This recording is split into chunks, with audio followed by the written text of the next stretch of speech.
అయితే అతివృష్టి లేదంటే అనావృష్టి, ఇది శ్రీకాకుళం జిల్లా రైతాంగం ఎదుర్కొంటున్నటువంటి దుస్థితి.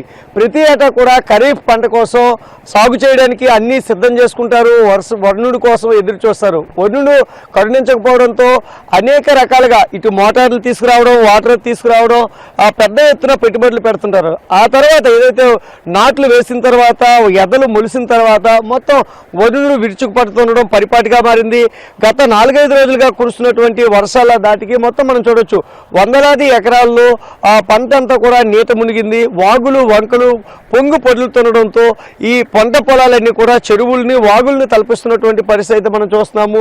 ముఖ్యంగా ఏదైతే శ్రీకాకుళం రూరల్ మండలం గార, పోలాకి, జలుమూరు, నర్సంపేట ఇలా మొత్తం చూసుకున్నట్లయితే శ్రీకాకుళం డివిజన్లో గత కొద్ది రోజులుగా కురుస్తున్నటువంటి ఎడతెరిపి లేని వర్షాల కారణంగా అనేక అవస్థలు పడినటువంటి పరిస్థితి అయితే కనిపిస్తుంది. ముఖ్యంగా గత వారం రోజుల క్రితం ఒకసారి వరుణుడు పెద్ద ఎత్తున బీభత్సం సృష్టించాడు, పెద్ద ఎత్తున వర్షపాతం నమోదైంది. దీంతో మొత్తం కూడా పంట అంతా పోయింది.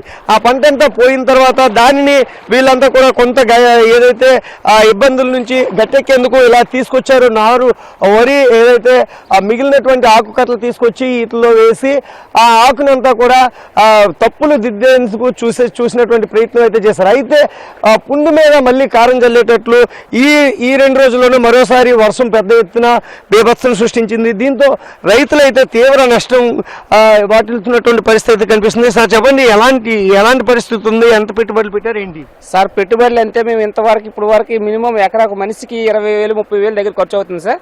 దున్నుని కాంచి మొదట వర్షాలు తక్కువైపోయి దానికోసం మోటార్లు పెట్టి చెరువు నుంచి నీరు తేవడం చాలా ఇబ్బందులు పడి తెచ్చాం. నీరు కూడా తేవడం జరిగింది, తెచ్చాము. ఎక్కువ నీరు తెచ్చి తీరమాసం నాట్లు వేసుకున్నాం. నాట్లు వేసుకుని కొంతమంది ఇంకా నాట్లు కూడా పూర్తి అవ్వలేదు. చాలా ఎక్కువ సార్లు దుక్కులు ఇంతవరకు వర్షం లేదని బాధ తగ్గిందని వచ్చి అతివృష్టి ఆల్రెడీ 2 సార్లు జరిగింది. ఇంతకు ముందు కూడా ఇదే జరిగింది. జస్ట్ 15 రోజుల క్రితము ఇలాగే ముంపుడైంది. సేమ్ ఇదే పొజిషన్లో కొన్ని ఎకరాలు ముంచిన జరిగిపోయింది. ఇప్పుడు మళ్ళీ కోలుకునే ప్రసక్తి అయితే మరి లేదు. తొలొకసారి మునిగింది కనుక కొంతవరకు మేలుకుంటాం అనుకున్నాం. మళ్ళీ గుండెలేసరికి మళ్ళీ ముంపుడైపోయింది. ఇప్పుడు మొత్తం టోటల్గా మునిగిపోయే అవకాశం పూర్తిగా. మరి రైతు అన్నాడు కనీసం 25,000-30,000 ఖర్చు లేకపోతే దుక్కులు దున్నాలంటే నాట్లకు మనుషులు లేక మిషన్లు పెట్టుకొని నానా బాధలు పడి ఈ వాటర్ కోసం సమస్య 2 రోజులు. ఇప్పుడు వాటర్ ఎక్కువైపోయి దాన్ని బాధపడలేక ఇది పరిస్థితి. చెప్పండి, ఎంత పెట్టుబడులు పెడుతున్నారు? ఎకరాకి 20,000-30,000 అవుతుంది దుక్కు కానీ ఇటు కానీ అంటున్నారు. ఏంటి ఎలా ఎంత పెట్టుబడి అవుతుంది, ఎలా ఉంది? ఎకరాకి అయితే 20,000-30,000 పెడుతున్నాం. ఇప్పుడు సడన్గా ఏంటంటే మాకు ఎరువులు కూడా టైంకి అందడం లేదు. అది కూడా ఎరువు అందక ఇప్పుడు ఇబ్బంది పడుతుంటే ఈ వాటర్ వల్ల ఇంకా ఇబ్బంది పడుతున్నాం ఈ వర్షాల వల్ల. ఈ సంవత్సరానికి అయితే మా రైతులు మరి కోలుకునే ఛాన్స్ అయితే మరి లేదు. ఇక నా ప్రభుత్వమే చూడాలి మాకు అంతే. బాబు చెప్పండి, ఎలాంటి పరిస్థితులు ఉన్నాయి ఇటు కౌలు రైతులు కానీ మీ కానీ? సార్ మా వాళ్ళు చెప్పినట్టే మేము 20-30,000 తెస్తున్నాం. కాకపోతే అది మా ఇంట్లో ఉన్నది కాదు కదా. మేము బయట నుండి అప్పులు తెచ్చుకుని బ్యాంకుల్లో మా పాస్బుక్లో లోన్లు పెట్టుకొని తెచ్చుకునే డబ్బులు వ్యవసాయం మీద పెట్టుబడి పెడుతున్నాం. అది వ్యవసాయం ఏమో మాటలు వచ్చే నాట్లు ఇంకా మొదట్లోనే మాకేమో ఇలా అయితే మేము ఇంకా గవర్నమెంట్ కోసం మేము ఖచ్చితంగా చూడాల్సిన పరిస్థితి వస్తుంది.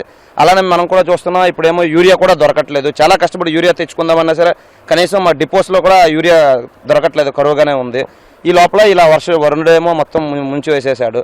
మరి మేము గవర్నమెంట్ కోసం పవన్ కళ్యాణ్ గారు అలాగే మా యొక్క అభిమాని చంద్రబాబు నాయుడు గారు మాకేమో ఈసారి చూస్తారని, మాకు సాయం చేస్తారని, రైతు భరోసా కింద కానీ మరికొంత పంట నష్టం ద్వారా కానీ మాకు చేయందిస్తారని కోరుకుంటున్నాం. మరి ఇది ముఖ్యంగా ఈ రైతు ఎటువైపు చూసినా కూడా శ్రీకాకుళం జిల్లాలో ఇదే పరిస్థితి మనం చూడొచ్చు. ముఖ్యంగా మనం చూస్తున్నటువంటి ఈ పంట అంతా కూడా పెద్ద ఎత్తున ఇంకా వరద అనేది కొనసాగుతుంది, పెద్ద ఎత్తున వచ్చి చేరుతున్నటువంటి పరిస్థితి కనిపిస్తుంది. ఈ నేపథ్యంలో ఏదైతే వస్తున్నటువంటి ఈ పంట నష్టానికి పరిహారం చెల్లించాలని అయితే ఈ రైతాంగం కోరుతున్నారు. ప్రతి ఒక్కరు కూడా తమ పంటలను కాపాడుకునేందుకు చేస్తున్నటువంటి ప్రయత్నాలు ఏవి కూడా ఫలించడం లేదు. ఎందుకంటే పెద్ద ఎత్తున వరద వచ్చింది.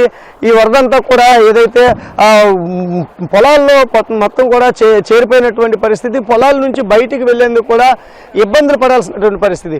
పెద్ద ఎత్తున నీరు అనేది పంట పొలాల్లో ఉంది. మనం చూసినటువంటి ఈ పంట పొలాల్లో ఉన్నటువంటి ఈ వరినారులు మొత్తం కూడా రంగు మారుతున్నటువంటి పరిస్థితి. గత వారం రోజులుగా ఇదే పరిస్థితి ఇక్కడ నెలకొన్నటువంటి నేపథ్యంలో రైతాంగం తీవ్ర ఆందోళన, ఆవేదన వ్యక్తం చేస్తున్నారు. ప్రభుత్వం వైపే మేము ఆశగా ఎదురు చూస్తున్నాము, తమకు ప్రభుత్వం ఆదుకోవాలని కూడా రైతులు కోరుతున్నారు. కెమెరా పర్సన్ సురేష్తో విఎస్ నాయుడు, ఎన్టీవీ, శ్రీకాకుళం.